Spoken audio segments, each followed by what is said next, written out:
Good evening. This is Akashvani. I'm Anuja Kumar with the World News.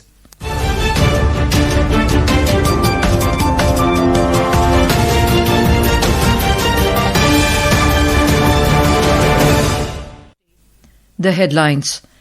Nepali Army steps in to contain unrest following widespread violent protests. India advises its citizens to defer travel to Nepal till situation stabilises. Multiple explosions reported in Qatar as Israel claims of targeting Hamas leadership.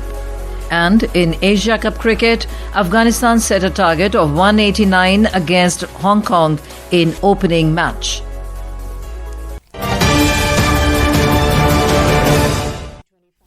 And now the news in detail. The Nepali Army has stepped in to contain the unrest following widespread violent protests. Beginning at 10 p.m. local time today, the Army has pledged its full commitment to restoring order and ensuring the safety of the Nepali people. We now go live to our Kathmandu correspondent, Shweta Singh, for more updates. Shweta, what is the latest you have on the current situation there? Shweta? Can you hear me, Shweta? Yes, Anuja. Yeah. The update goes as such. From now onwards, Nepali Army has overtaken the security of Nepal, and as President rule is there, so from tomorrow, I expect in the morning there will be all-party meeting to decide for the future course of action for political parties, and hoping the protest that Gen Z carried on will be coming to rest. Right. Thank you for that update, Shweta. We'll come to you later. Earlier, President Ramchandra Paudel sought cooperation from all sides, including the agitators and citizens, to ensure a peaceful solution of the adverse situation. Issuing a press statement this evening, President Paudel appealed to the Gen Z representatives and all others to hold talks on the demands raised by the citizens in a democracy for a peaceful resolution. He also urged all sides to maintain restraint. Meanwhile, the main buildings of the executive, legislature and judiciary have been burned in the riots and arson that followed the Gen Z protest in Nepal. The Prime Minister and Council of Ministers office building in Singh Darbar, the Supreme Court in Ramshahpat and the Federal Parliament in Naya Baneshwar have been damaged in the fire. The protesters have also set fire to the Attorney General's office and the traffic office in Ramshahpat.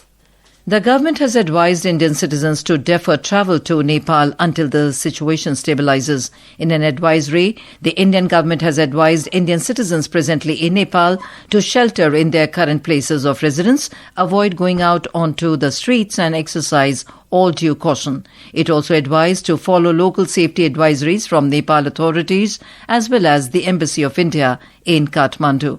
Airlines including Air India and Indigo have cancelled their flights between Delhi and Kathmandu in view of the closure of the Nepal's Tribhuvan International Airport amid anti-government protests. The Indian government today repatriated 48 Pakistani fishermen and 19 Pakistani civilian prisoners who had completed their sentences. The Pakistani fishermen and civilians were repatriated through the Atari-Wagah border.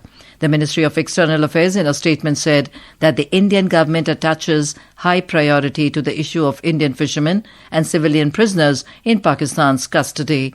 The government urged the Pakistan government to expedite the release and repatriation of all Indian prisoners, including fishermen who remain in Pakistan's custody.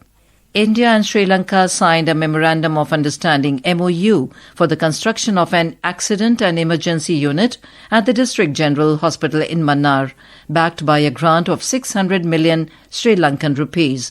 The MOU was signed by Indian High Commissioner Santosh Jha and Health Secretary Dr. Anil Jaisinghe in the presence of Health Minister Dr. Nalina Jayatissa. The project will see the construction of a 2-story unit and supply of medical equipment, addressing a critical gap in emergency care. This is Akashvani giving you the world news. For quick news updates round the clock, follow us on our X handle at AIR News Alerts. And for details of these stories and more, log on to our website www.newsonair.gov.in and download the News on AIR app. Multiple explosions shook Doha today in what Israel confirmed was a targeted airstrike against senior Hamas leaders. The Israel Defense Forces, IDF, and the Shin Bet Security Agency acknowledged responsibility, marking the first known Israeli military action on Qatari soil. More details from our West Asia correspondent. Eyewitnesses reported loud blasts and plumes of smoke rising from central Doha near what appeared to be a compound housing Hamas officials. An Israeli official described the strike as a precise operation to eliminate Hamas's leadership. Prime Minister Benjamin Netanyahu said that Israel takes full responsibility of what he called an independent military action. Hamas, which maintains a political office in Doha, accused Israel of attempting to assassinate negotiators engaged in ceasefire and hostage talks. Khalil al-Hayya, a senior Hamas figure who had met Qatari officials a day earlier, was believed to be on among those targeted. Qatar, a key mediator in the conflict, strongly condemned the attack. Foreign Ministry spokesperson Dr. Majid Al-Ansari described it as a cowardly assault and a blatant violation of international law that threatened the security of Qataris and residents. Vinod Kumar for Akashvani News from Dubai. As of late today, no fatalities had been officially reported, though both Israel and Hamas signaled the episode could mark a turning point in the ongoing conflict. Venezuelan President Nicolas Maduro has accused the United States of disguising its pursuit of the country's vast oil and mineral wealth under the banner of anti-narcotics operations, warning that Caracas will defend its sovereignty against any escalation. Maduro blamed that Washington's military buildup in the Caribbean was motivated not by the fight against drug trafficking, but by Venezuela's natural resources. Meanwhile, U.S. President Donald Trump rejected the claims and said thousands of Americans have died because of drugs coming from Venezuela. In Mexico, at least 10 people were killed and over 61 injured when a train collided with a double-decker passenger bus yesterday. According to an official at the Civil Protection of the State of Mexico, the cause of the collision is not yet known. The state authorities added the roof of the bus was torn off as it was carried by the train down the tracks. The crash happened on a highway in the Atlacomulco municipality. 22 people were injured as gas leaked in South Korea's chip-making plant today. The gas leakage incident occurred at a semiconductor manufacturing plant in the country's western port city of Incheon. According to media reports, the gas leaked while a chemical was incorrectly injected into the hydrochloric acid tank. The police and the fire authorities will investigate further details of the incident. Pakistani authorities have been spying on millions of citizens, including journalists and prominent politicians, through tools of mass surveillance acquired from private foreign companies, a report said.